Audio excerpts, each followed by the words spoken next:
अरफा बिन रबी हुजूर के गुलाम है, वो रवायत करते हैं, कहते हैं जब जबिल्ला अहम के खिलाफ हम लड़ने गए, रूम की फौजें भी थी और अरब के दीगर कबाइल की फौजें भी। कहते हैं हमारे सिपा सालार का नाम हजरत खालिद बिन वलीद था, मामूली आदमी नहीं जिसे नबी पाक ने फरमाया ये अल्लाह की तलवार, सैफुल्लाह खालिद बिन वलीद सिपा सालार थे। लेकिन कहते हैं कि हमने जरा सा हमला किया तो उन्होंने इतनी सख्त हम पर मुजाहमत की कि मुसलमान कहने लगे आज बच के नहीं जाएंगे।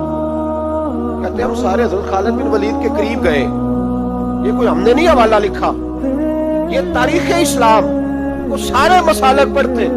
कहा हजरत खालिद बिन वलीद से कि हुजूर मसला क्या है, किसी जंग में पीछे नहीं उठे, आज क्या हुआ? जनाब खालिद बिन वलीद कहने लगे मेरी टोपी घर रह गई, मेरी कोई नहीं समझ आई आपको, मेरी। उन्होंने कहा हजरत साहब टोपी हमसे ले लें, कहने लगे वो वाली नहीं मेरे वाली रह गई है। टोपी का जंग से क्या मतलब हुआ, तलवार से क्या मतलब हुआ? तो आप फरमाने लगे मैंने अपनी टोपी में नबी पाक के 3 बाल मुबारक सिए हुए हैं, 3 मुंह मुबारक, उम्मत गौर करे इस बात पर, 3 मुंह मुबारक के टोपी के अंदर सिए हुए। फरमाने लगे तलवारें तो सबके पास है, मुझसे बहादुर बहादुर सियाने सियाने बंदे भी हैं, पर जब मैं हुजूर के मुंह मुबारक सर पे रख के मैदान में निकलता हूँ तो फरमाया फिर अल्लाह मुझे हर मैदान में कामयाबियां अता फरमाता है। ये नजरिया देखो, अकीदा देखो, फर्क ही कोई नहीं, बरकत ही कोई नहीं। हाँ बैठ के दीन पढ़ा, या हमें समझा लो या फिर हमसे एक काम जरूर करो भाई, एक तरफ तो आओ ना। हजरत खालिद बिन वलीद कहने लगे टोपी रह गई है, सहाबा दलेरी देने लगे कुछ नहीं होता, कुर्बान जाए। हजरत अबू उबादा बिन जर्राह कहते हैं मैं मदीने में सोया हुआ था तो नबी पाक मुझे ख्वाब में मिले, हुजूर ने फरमाया मेरे खालिद के गिर्द फौजें चढ़ गई, तू यहाँ सोया हुआ है, उठ पकड़ बंदे चल पहुंच मैदान में। कहते मैंने, हजरत अबू उबादा बिन जर्राह कहते हैं मैं सुबह उठते ही मैंने लश्कर तैयार किए, घोड़े दौड़ाए, मदद के लिए निकले। जब हम रास्ते में जा रहे थे तो एक हमें नौजवान मिला घोड़े पे, सरपट घोड़ा दौड़ा रहा है और बड़ी उसकी तेजी है। कहते हमने आवाज दी तो उसने और तेज कर दिया, हजरत खालिद बिन वलीद के मैदान के करीब पहुंच गया। कहते मैंने 2 सिपाही दौड़ाए, मैंने जाके कहा इसे रोको, कौन है? कहते जब हम करीब गए ना उसने कहा पीछे हट जाओ, करीब ना आना। कहते हमने कहा तो कौन है? कहने लगे मैं हजरत खालिद बिन वलीद की ज़ौजा हूँ, मैं उनकी अहलिया हूँ। तो कहा आप किधर जा रही हैं? कहने लगी वो मुंह मुबारक वाली टोपी घर भूल गए थे, और टोपी भूल गए थे। सारे राज नहीं जानते, मैं बीवी हूं, मैं जानती हूँ कि खालिद को कामयाबी मिलती थी मुस्तफा के तबर्रुक की बरकत से। वो टोपी भूल गया है, मसला बन गया होगा, टोपी पे नजर पड़ी है तो मुझे कोई और मिला नहीं तो मैं खुद देने जा रही हूँ।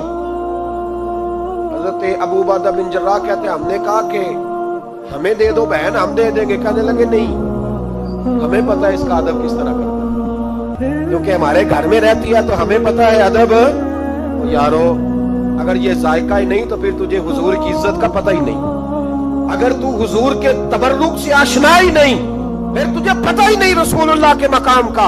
इकबाल कहने लगे अगर बाऊ ना रसीदी तमाम भूल हदीस, अगर तू हुजूर के कदमों तक नहीं पहुंचा फिर तो अबुल आप के खाते में जाएंगी तेरी नमाजें। मेरे मुस्तफा करीम सैयद आलम सल्लल्लाहु अलैहि वसल्लम की वो टोपी लेकर सौजा कहने लगी तुम्हें अदब का नहीं पता, मैं ही जाऊंगी। कहा चलो, कहती वो दौड़ी गई। हजरत खालिद बिन वलीद कहते हैं अचानक मेरी नजर पड़ी तो काफिरों की फौज तनी हुई थी, वो टूटने लगी और एक शाह सवार दौड़ा आ रहा है। मैंने कहा ये अकेला जवान सफर काटता आ रहा है, हम लड़ रहे थे तो ये फौज हम पर चढ़ आई थी, अकेला जवान। कहते हैं जब वो जवान करीब आया तो खालिद बिन वलीद कहने लगे जवान तू कौन है? अकेले ने सब खोल दी। तो कहते सौजा बोल के कहने लगी नहीं, मसला जवान का या कमजोर का नहीं, खालिद मसला ये है कि टोपी आज मेरे पास है, मसला ये है कि टोपी आज असल शय मेरे पास है, तो इसलिए सफे काटती जा रही हूँ, वरना मुझे तो छुरी बड़ी मुश्किल से चलानी आती है। टोपी आज मेरे पास है, ये है अर्द जन्नत, ये तैबा की जमी है, जन्नत भी यही, माल के जन्नत भी यही है, ये मेरे महबूब पाक के तबर्रुक की बरकत है। हजरत खालिद बिन वलीद رضی اللہ تعالیٰ عنہ کو زوجہ کہنے لگی ٹوپی آ گئی ہے، ٹوپی آئی ہے تو سمجھ لو فتح بھی آ گئی ہے۔ حضرت خالد بن ولید نے ٹوپی پہنی، اتنی دیر میں حضرت ابو عبیدہ بن جراح بھی آ گئے، کہنے لگے تگڑے رہنا، پہنچ گئے ہیں۔ حضرت خالد بن ولید کہنے لگے نام بھی پہنچتے تو خیر تھی، اب مصطفیٰ کے بال مبارک پہنچ گئے، اب حضور کے منہ مبارک۔ او بھائیو یہ تبرک حضور جہاں رکے، صحیح بخاری، صحیح بخاری، صحیح بخاری حوالہ میرے ذمے۔ تو مسجد نبی کی دیوار نہیں نہ چومنے دیتا، تو حضرت حلیمہ کے گھر کا بوسہ نہیں نہ لینے دیتا۔ صحیح بخاری۔ حضرت عبداللہ ابن عمر مدینے کے مفتی، جنہیں میرے نبی پاک نے فرمایا راجل صالح، یہ نیک آدمی ہے، وہ جب جاتے تھے نا بیت اللہ شریف مکہ معظمہ، تو وہ جگہ ڈھونڈ ڈھونڈ کے نماز پڑھتے تھے جہاں میرے نبی نے نماز پڑھی ہے۔ سارا بیت اللہ حرم نہیں، لیکن وہ جگہ ڈھونڈ ڈھونڈ کے جہاں میرے رسول نے نماز پڑھی ہے، حضور نے جہاں نماز پڑھی۔ بھائیو اگر حضور علیہ السلام کے قدموں کی مٹی سے پیار ہوگا تبھی تو مصطفیٰ سے ہوگا، لیکن یہاں یہ ظلم ہے امت کے ساتھ، یہ زیادتی ہے۔ میں کہتا ہوں کہ یہاں ہمیں بتاؤ ان حدیثوں کا کیا ترجمہ کریں، قرآن مجید کی ان آیات کا کیا ترجمہ۔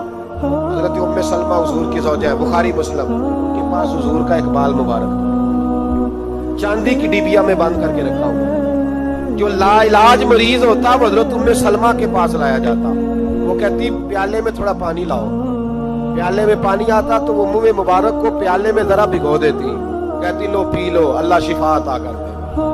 لا علاج۔ حضرت انس بن مالک 10 سال حضور کی نوکری کی، لوگ پوچھتے انس کیا کمایا ہے، کہنے لگے جو کمایا ہے وہ صندوق میں بند کر کے رکھا ہے۔ 10 سال نوکری کی نبی پاک، جو کمایا بند کر کے، انتقال کا وقت آیا تو حضرت ثابت بنانی کو بلایا،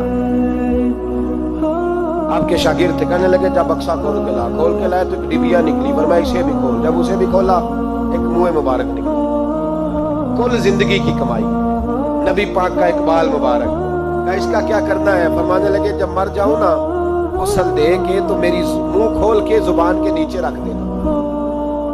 حضور اس کا کیا فائدہ، پر میں جب فرشتے حساب لینے آئیں گے من ربو کا بولیں گے، پہلا لفظ کہنے کے لیے منہ کھولوں گا تو سامنے حضور کا منہ مبارک ہوگا۔ بس مردن فرشتوں نے جو تلاشی لی تو کیا نکلا، فقط تک دل کے گوشے سے خیال مصطفیٰ نکلا۔ اور میرے اعلیٰ حضرت مشورہ دیتے ہیں، کہتے ہیں لحد میں عشق رخ شاہ کا داغ لے کے چلے، ہم نے اندھیری رات سنی تھی چراغ لے کے